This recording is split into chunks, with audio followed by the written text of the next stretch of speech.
Late afternoon settled over Dry Creek as a sharp breeze rolled through the fading town, tugging at the brittle leaves and curling dust into the corners of Tully's general store. It was the autumn of 1883, and the last light of day slanted across the wood-planked street, casting long shadows on buildings that had once echoed with gunfire and galloping hooves. Now there was only wind and a small voice. "Mister, can you buy this bread for me?" Ethan Callaway turned slowly, thinking maybe he'd imagined it. It had been too long since anyone had spoken to him, gently, let alone called him Mister like that. But standing beneath the warped porch beams of the general store was a little girl, no older than 3. Her dress was thin, fraying at the hem. One boot was missing its laces. Her cheeks were wind-burnt red.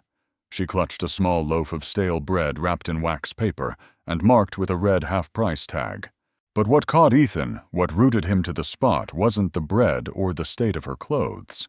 It was her eyes. Wide and brown, with flecks of gold around the iris eyes that didn't just look at him. They looked into him. Eyes he'd once memorized under a cottonwood tree beside a river. Eyes that had belonged to only one woman. "Maria," he whispered, like a name pulled from the grave. The girl blinked, then repeated more quietly. "This time, can you buy it for me? Mama says we only get bread when it's free, or when she gets paid." She didn't get paid this week. Ethan's chest tightened. His grip on the reins slackened. He hadn't spoken to another soul in 3 years, not since he'd hauled winter feed into the barn. He had come to town for nails, oil, and tobacco. Essentials. Not memories, not ghosts. And now here he was, staring into a face that should not exist yet did, wrapped in a child's innocence, but wearing the gaze of a woman he had once loved so fiercely it had broken him when she vanished. He crouched down gently, mindful not to scare her. "What's your name, sweetheart Clara?" she whispered. Just one word. But it landed like a hammer. Ethan stood turned and walked inside the store. Old Tully behind the counter didn't say a thing when Ethan laid down a few coins and nodded toward the child on the porch. For her was all he said. He stepped back outside and knelt again, handing the loaf to Clara, now wrapped neatly in brown paper and tied with string. "Here you go," he said softly. Clara held the bread close like it was made of gold. Then seriously she looked up at him. "Mama says I shouldn't talk to strangers." But what?" Ethan asked, the breath caught in his throat. "I saw you in my dream," she said, voice like wind through pine.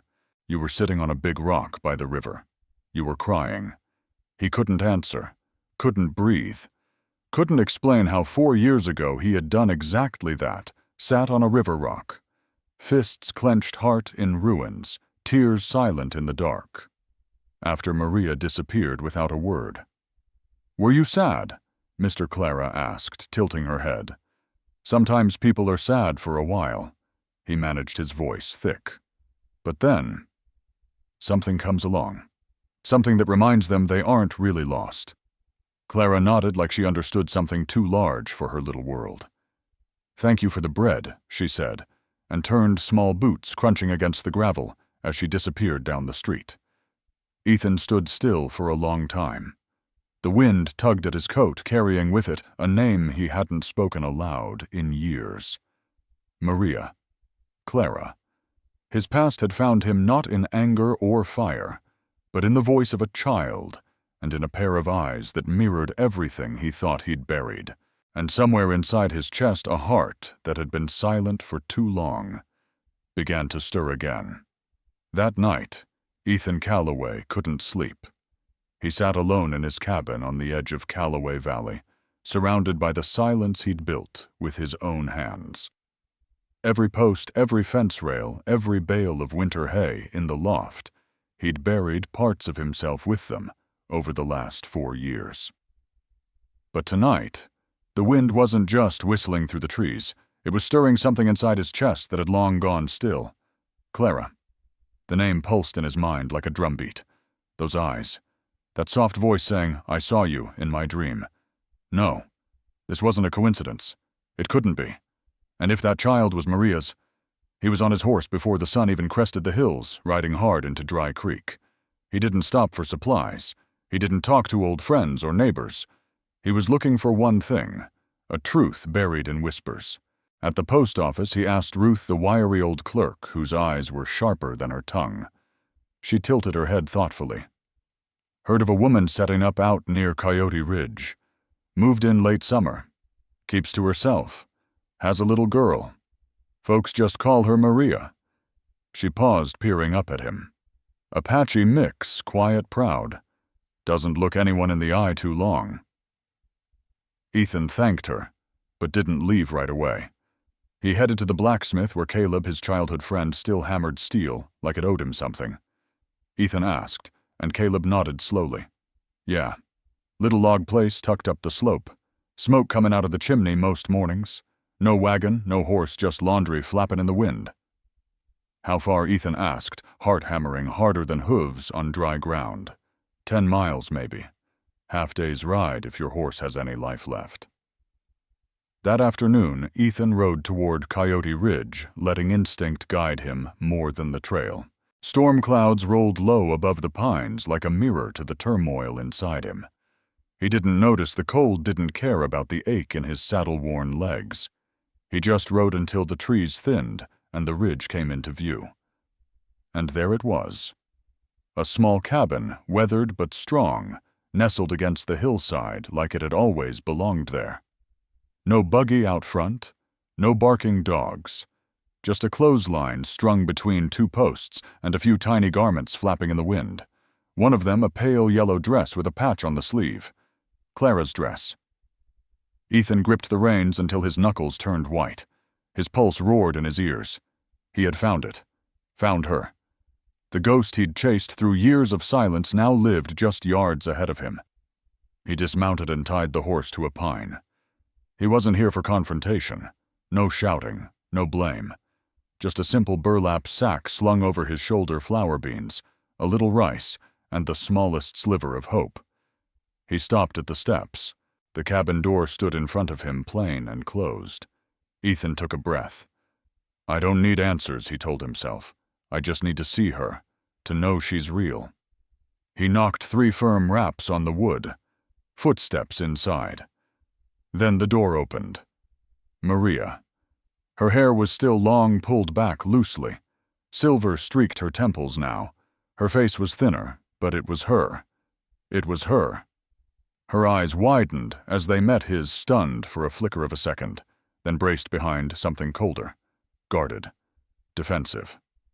She said nothing. Ethan removed his hat, holding the brim tight. Mornin', he said softly. Heard you were new out here. Brought a few things. Figured you and the girl might need it. She didn't answer right away, but she didn't close the door either. After a beat, she stepped back and murmured, You can set it on the table. He stepped inside. The place was small, but clean. It smelled of pine sage and something else he couldn't name, like a life that had been carved from hardship and stitched back together. Then, from the back room, Clara ran out, doll-in-hand curls bouncing. She spotted Ethan and beamed. Breadman, she squealed, and without hesitation she flung her little arms around his legs like he was someone safe. Ethan froze. Then slowly, carefully, he placed a hand on her head, feeling the warmth of her through the wool. Maria stood near the fireplace, her face pale, knuckles tight on the mantel. She was right, he said, voice steady, but raw. I dreamed of her too. He looked back at Maria. And now, I need to know the truth. Inside the cabin, time seemed to slow. Clara had fallen asleep on a worn rug near the hearth, her little hand clutching a frayed rag doll, her breathing soft and even like falling leaves. A single oil lamp burned low on the table, casting long shadows across the wood-planked walls. Maria sat at one end, her back straight, hands clasped tightly in her lap. Ethan sat across from her, hat resting on the table, eyes fixed on the face that had haunted his silence for 4 long years. She was real. Clara was real.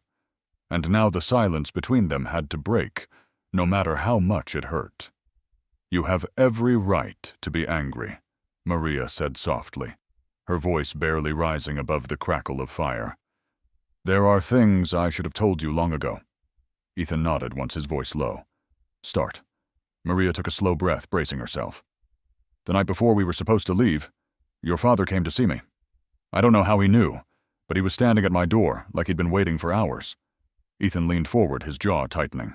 He wasn't loud. He wasn't cruel, just clear, she continued, eyes fixed on the flickering lamp. He said if I stayed, he would ruin you, strip your inheritance, cut you out of the Callaway name, turn every rancher in 3 counties against you. Ethan's face darkened. His hands curled into fists on his knees. I told him you loved me, that you'd choose me no matter what.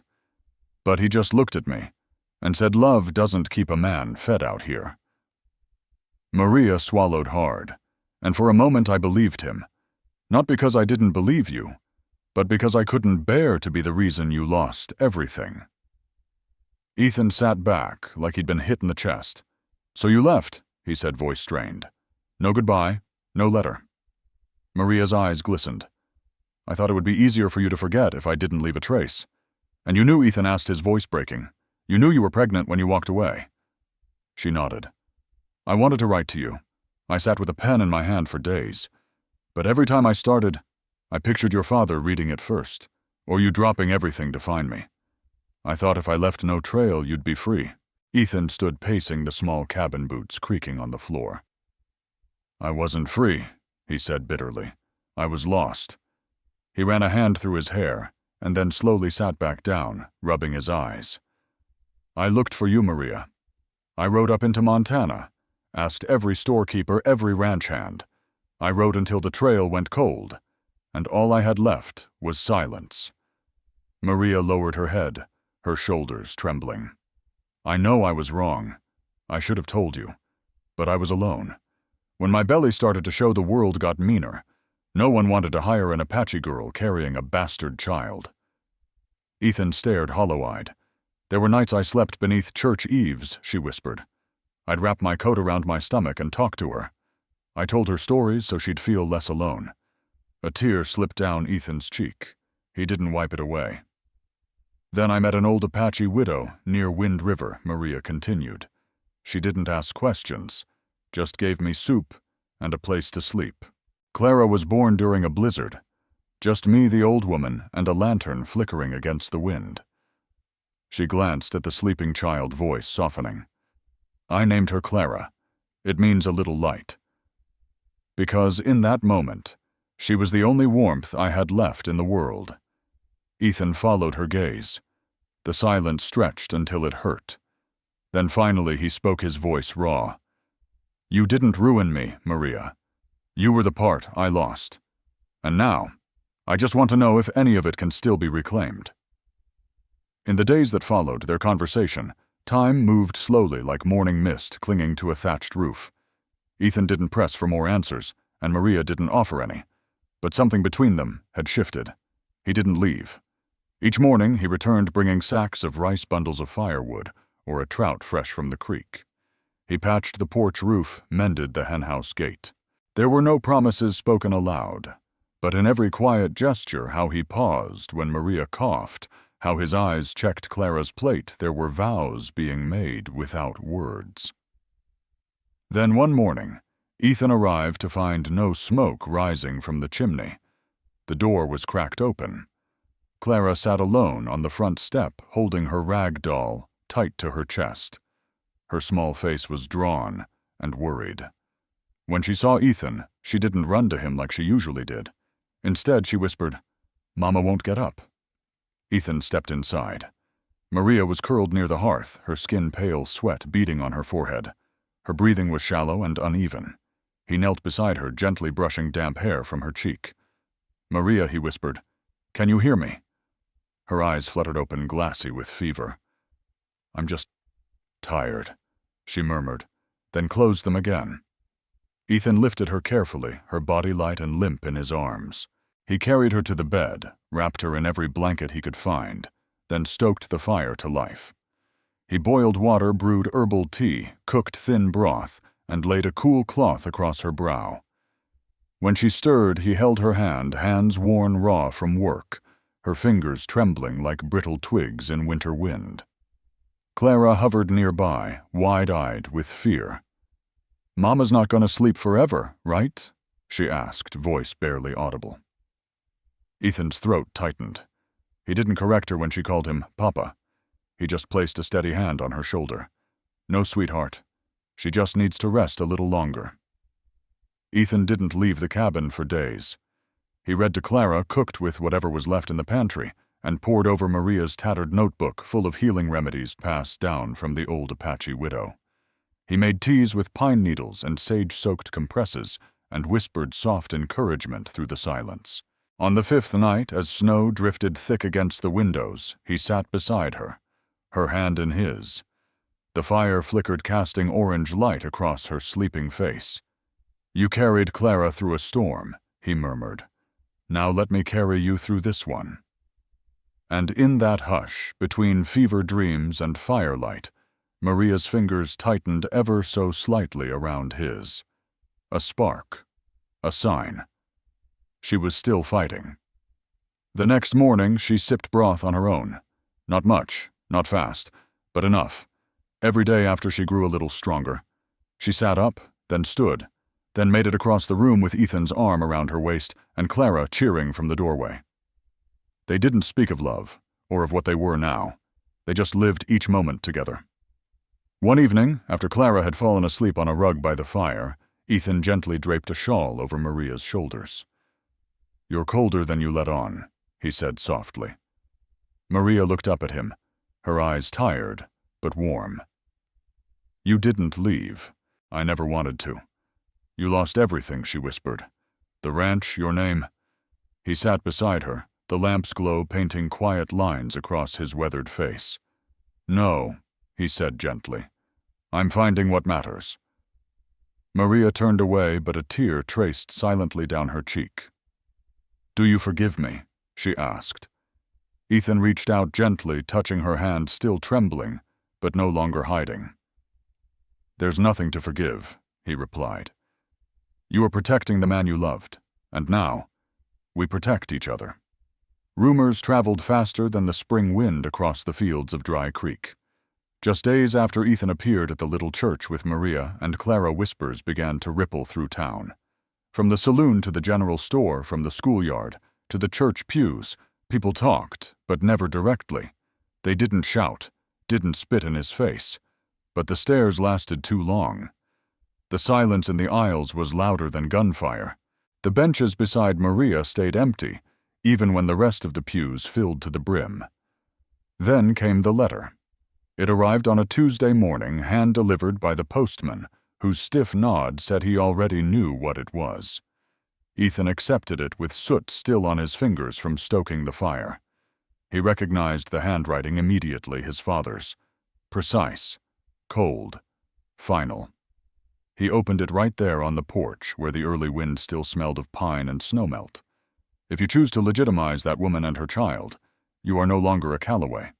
Your inheritance, your name, your place in this family, consider it gone. This house bears no shame, no greeting, no signature." Ethan folded the letter once, then again, then calmly stepped inside, tossed it into the wood stove, and watched the fire devour every inch of it. Maria stood in the kitchen. She didn't ask. She didn't have to. She saw it in his face. She returned to kneading dough with quiet hands while the last of the flames hissed behind him. The town's rejection was subtle, but sharp. At the market, the vegetable seller gave change with indifference and no small talk. At church, heads turned the other way. Clara, confused, began to ask why people didn't smile anymore. "Maybe they're just busy." Ethan answered his voice, even his hand, firm around hers. Then came his brother. James Callaway arrived unannounced, tall and clean-shaven city coat, lined in fur boots polished to a shine. He didn't knock. "She doesn't belong here," James said flatly, just as Maria stepped out from the kitchen. "And that child, she deserves a proper life. We could give her one. Money, tutors, a real name." Ethan stood in the center of the room, one hand resting lightly on the back of a chair. His voice was low, but each word hit like stone. "She has a name, and she's mine." James stepped closer, voice hardening. "You're throwing away 5 generations of land and legacy for a woman who doesn't belong and a child who might not even be yours."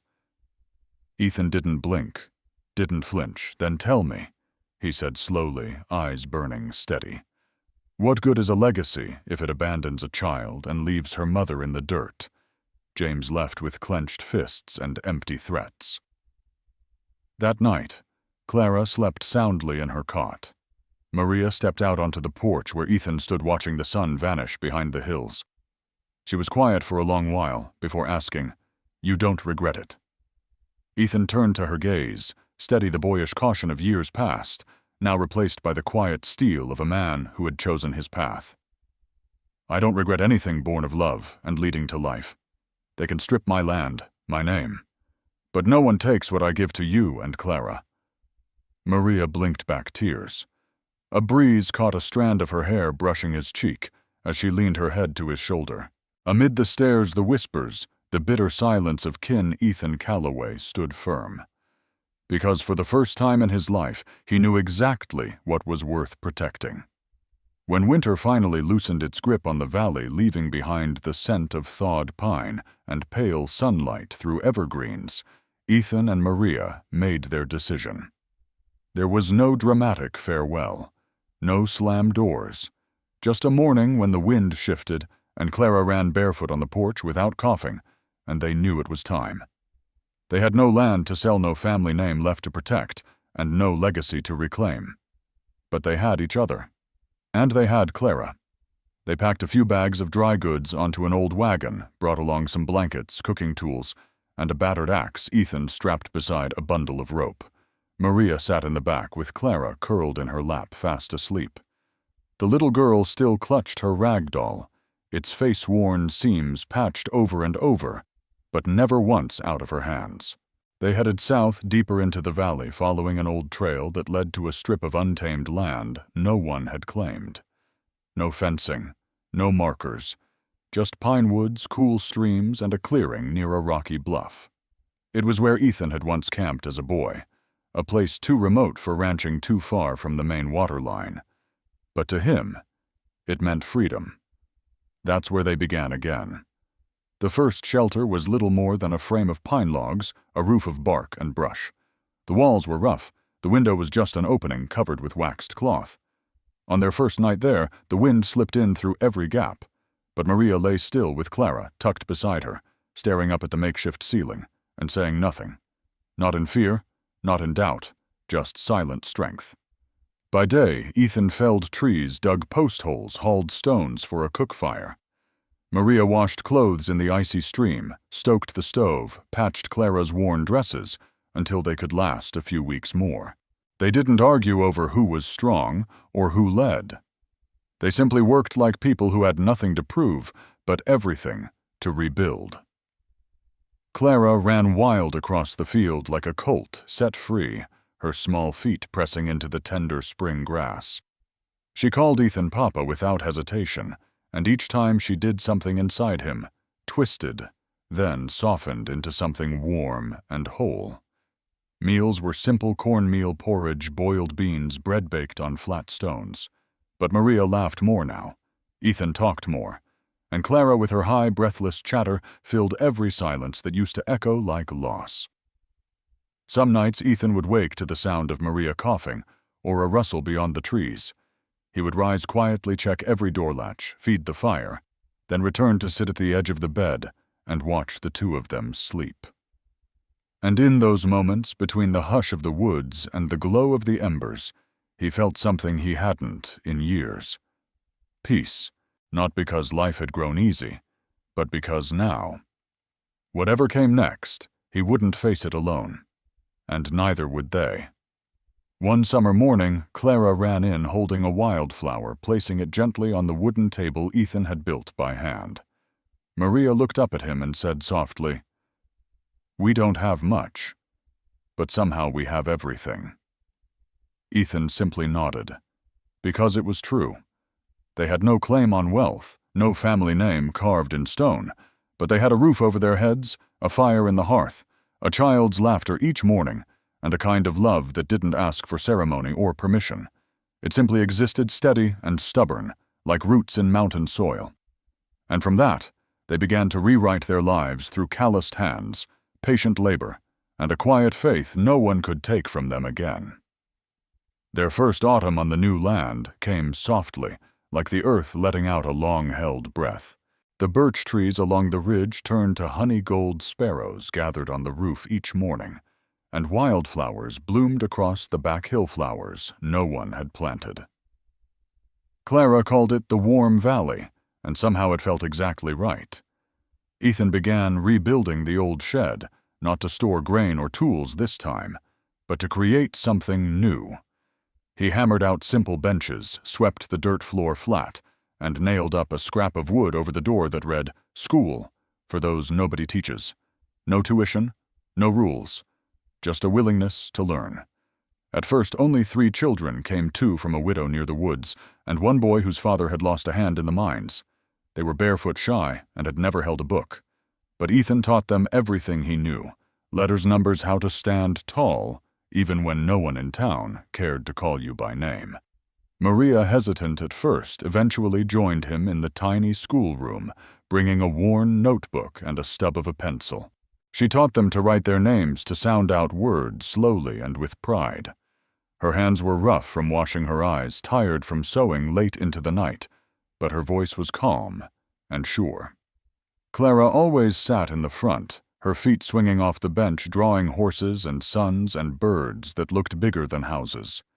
She raised her hand for every question, not for attention, but because she believed her voice mattered. Word of the little school by the woods spread not with a shout, but like smoke on a cold morning. Some people came just to watch from a distance. A few brought gifts, a sack of beans, a bundle of firewood left without a word. One old man, widowed and worn, showed up 3 times in 1 week dropping off potatoes. No one asked why. But they came. Ethan didn't campaign. Maria didn't explain. And Clara just smiled and said hello to anyone who lingered too long. Little by little, Dry Creek began to soften. Not with speeches or sermons, but when people saw Ethan rise before dawn to teach a coal miner's child. When they saw Maria guiding a grieving elder's hand to sign her land claim. When they heard Clara's laugh carry through the trees like a silver bell, and realized maybe this child didn't have to choose between her bloodlines. Maybe she could be both. One evening, as Ethan was closing up the schoolhouse, a man stood quietly in the doorway. He was the father of a girl who had once been told to stay away from half-bloods. The man nodded stiffly. "My daughter will be here next week," he said. If there's room." Ethan smiled. There's always room. There were no applause, no formal announcements, just nods from the same folks who once turned away. A shrug from someone who used to whisper. And somehow it was enough. Maria stood watching from the cabin porch, arms wrapped gently around Clara. "They don't look at us like monsters anymore," she said softly. "No," Ethan replied. "Because they've seen us live, and live kindly." In a place once weighed down by judgment, the Callaway family didn't preach change. They simply lived it every day, with open hands and honest work. And over time, that quiet life became louder than any sermon. That summer, the festival came earlier than usual, as if the entire town of Dry Creek was ready to lay down its burdens and trade them in for light and laughter. By sunrise, wagons rolled along the dusty road toward the town square. Paper lanterns were strung from pine branches to the blacksmith's awning. The scent of roasted corn-apple pie and corn whiskey filled the air. Barefoot children ran wild with ribbon streamers, laughing beneath the fiddler's music drifting down from the saloon steps. It had been a long time since Dry Creek felt this alive. And unlike in years past, there were no lingering stares, at least not the kind meant to wound. Ethan stood near the edge of the square, his hand tightly wrapped around Maria's. His heart was calm still as the surface of a lake. Before them, Clara stepped onto a makeshift stage of stacked crates and planks. She wore the dress Maria had sewn over the past 3 weeks, deep indigo dyed from foraged leaves hand-stitched with tiny glass beads Maria had kept since childhood. Clara's wild curls were tied back with soft leather and a bow at her nape. It was simple, honest, dignified, and wholly hers. The crowd gradually quieted as Clara stood at center stage. She took a deep breath. Then she began to sing. It was an old Apache lullaby, one passed from Maria's memory, not written in any book, not tied to any sheet music. It lived only in love and voice. Clara's tones wavered at first, uncertain. But then, note by note, her voice found its strength low, haunting, and true. The song spoke of mountains, wind bloodlines, forgotten, but never lost. When it ended, Clara lifted her chin eyes bright like the first stars. "I am the child of my mother and my father," she said loud and clear. "Whether my skin is brown or pale, I am the love they never gave up on." Silence fell over the square, and then like fire catching dry leaves, applause broke out. First a few, then many. Old folks wiped their eyes. Children clapped along, not fully understanding, but sensing that something sacred had just happened. Maria gripped Ethan's hand tightly. She said nothing, but in her eyes was a pride too large for words. That night beneath the old elm by the river, where once long ago Ethan and Maria had made a promise, they returned. Not as young lovers full of dreams, but as survivors who knew what love cost and why it was worth it. This place, Ethan said, voice hoarse, was where we started, and where everything fell apart. Maria met his gaze, lips trembling. And now, it's where we choose to rebuild. They had no rings, no preacher, no witnesses, but they had the wind, the stars, the river, and the land they had bled for, not by deed or signature, but with their sweat and hands.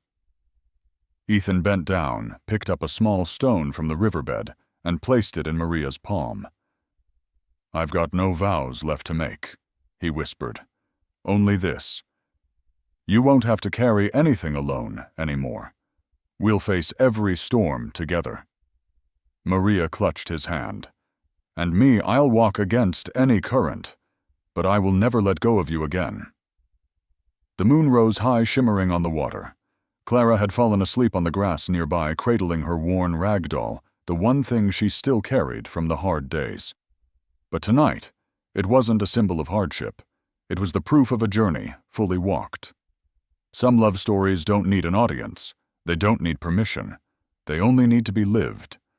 Ethan Callaway was no hero. He didn't rescue anyone from death. He was just a man who stood up for what was right, even when it cost him blood name and legacy. Maria was no saint. She had made mistakes. She had run. She had broken. But she rose again, child in arms, and survived not through miracles, but through grit and quiet mercy. And Clara, a child born between two worlds meant to be forgotten, became a bridge between them, a song between languages, a reason for people to see differently. They didn't conquer the world with speeches. They changed it through action, small, repeated, stubborn. If you've ever believed that love only counts when it's loud and glorious, remember this story. If you've ever thought some people can't rise from what's been done to them, just look at Clara standing on that stage and Ethan below, hand in hand, with the woman who once left him behind. If you've ever been denied, doubted, or silenced, let their story remind you love, when it is honest and unshakable, can change a town, a land, and a life. And if you want more stories like theirs, of fierce love beneath wide western skies, of people who don't wait for miracles, but build them with calloused hands, then ride with us at Wild Mercy Rides, where bullets may miss, but hearts never do.